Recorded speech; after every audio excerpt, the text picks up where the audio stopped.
ज्योतिर्लिंग भारत में ही क्यों, Africa England में क्यों नहीं? फिर 12 ज्योतिर्लिंग क्यों, 10 या 13 क्यों नहीं?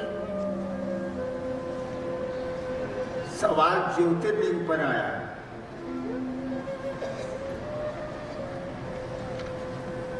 उतना लंबा तब बोले थे, हमारा साहस नहीं। अगर सुनने के साहस बात अब बोली, हम बोलता नहीं। एक बात समझो, आदमी या कोई जीव, कोई पात्र 3 चीजों से बंधा रहता है। कोई जीव, कोई सृष्टि में उपलब्ध कोई वस्तु 3 चीजों से बंधी हुई। क्या क्या? एक वो, यानी जैसे हम, आप, ये माइक, ये बिल्डिंग, एक हुआ। दूसरा समय, टाइम, और तीसरा स्थान।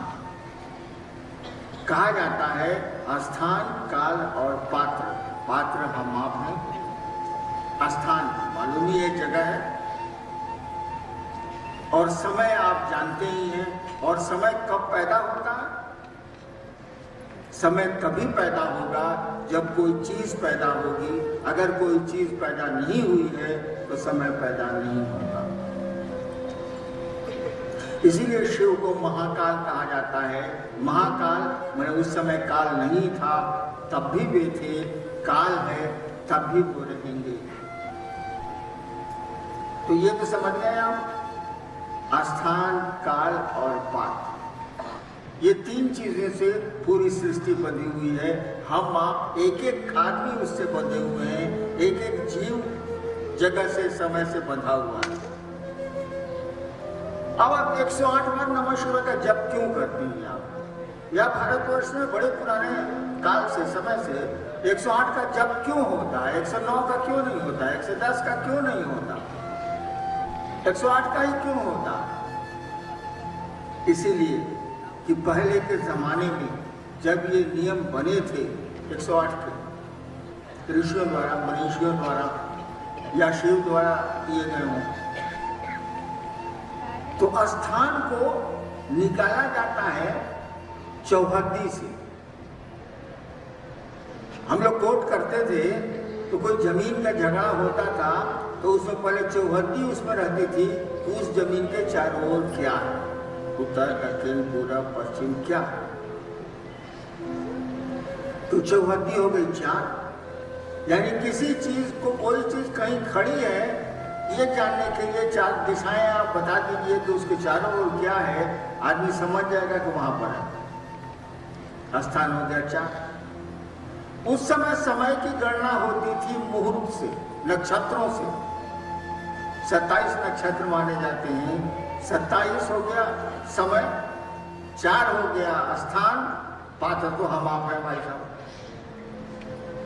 तो 27 को 4 से गुना कर दिया गया, हो गया 108। स्थान को समय से गुणा करके हो गया 108। और मंत्र कौन जपेगा? पात्र। नमः शिवाय कौन करेगा? पात्र। यानी वह पात्र नमः शिवाय करके स्थान और काल में अपनी सुविधा के लिए परिवर्तन कर सकेगा। इसीलिए ये सिस्टम बना हुआ है। अब देखो, सवाल आया है कि ज्योतिर्लिंग, ज्योतिर्लिंग कुछ नहीं। शंकराचार्य ने कहा था शिवं केवलं भास्कं भास्का नाम। शिव मात्र प्रकाश, लाइट। ज्योतिर्लिंग का मानी हुआ वह प्रतीक, लिंग माने प्रतीक, वह प्रतीक जिसमें अग्नि ज्यादा हो, तेज ज्यादा हो, अग्नि तत्व ज्यादा हो तो ज्योतिर्लिंग। वो शिव का ही प्रतीक है, उसमें अग्नि तत्व ज्यादा है।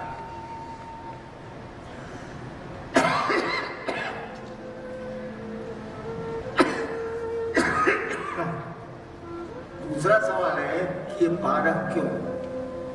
देखो, भारत के मनुष्यों ने, आध्यात्मिक गुरु रहा है ये देश, भारत के मनीषियों ने उस समय के भारत को समृद्ध करना चाहा, आध्यात्मिक उन्नति इसको देनी चाहिए और इस देश का शुभ सोचा, अच्छा सोचा, जैसे हम लोग भी सोचते हैं, जितनी बुद्धि है उतनी ही सोचते हैं।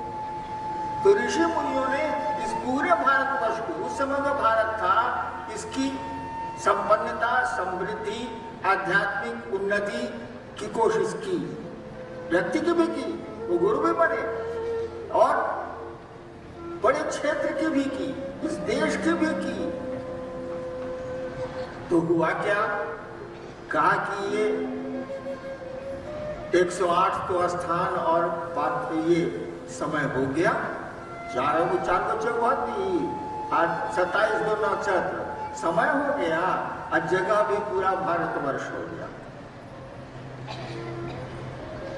इस काम को किसके लिए किया जा रहा है? पात्र के लिए नहीं किया जा रहा। अब एक पात्र नमस्कार नहीं करेगा। अब कहा कि ये जो 108 हुआ स्थान और समय, उसको शक्ति अंक से भगा दे दो। शक्ति अंक क्या हुआ? एक शिव हुए, 5 तत्व हुआ, 3 गुण हुआ, इसी में सृष्टि है, इसके बाद सृष्टि है नहीं। 5 तत्व और 3 गुणों से हम भी बने, जगत भी बना है, सारी चीजें बनी है, उसी का अनुपातिक मिश्रण है।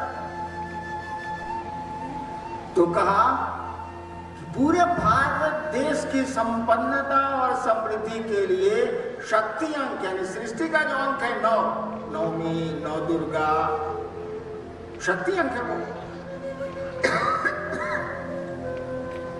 इससे भगा दो। तो 108 उधर हो गया, 27 गुने 4 स्थान और काल, 9 से इसको भागा दे दिया। 108 में 9 से भागा देता बाबू, ये मर दिया। 108 में 9 से भागा तो मैंने 12 कहा कि इस ज्योतिर्लिंग को हिंदुस्तान के 12 जगहों पर स्थापित किया जाए, ताकि चारों कोने से उस शिव की कृपा, उसकी दया पूरे देश पर बरसती रहे और हमारा भारत देश सही में विश्व गुरु हो, सही में समृद्ध हो, सही में संपन्नता आए, लोग रोग से हटे, खुशहाल हो। और इसी के लिए 12 है, 13 नहीं।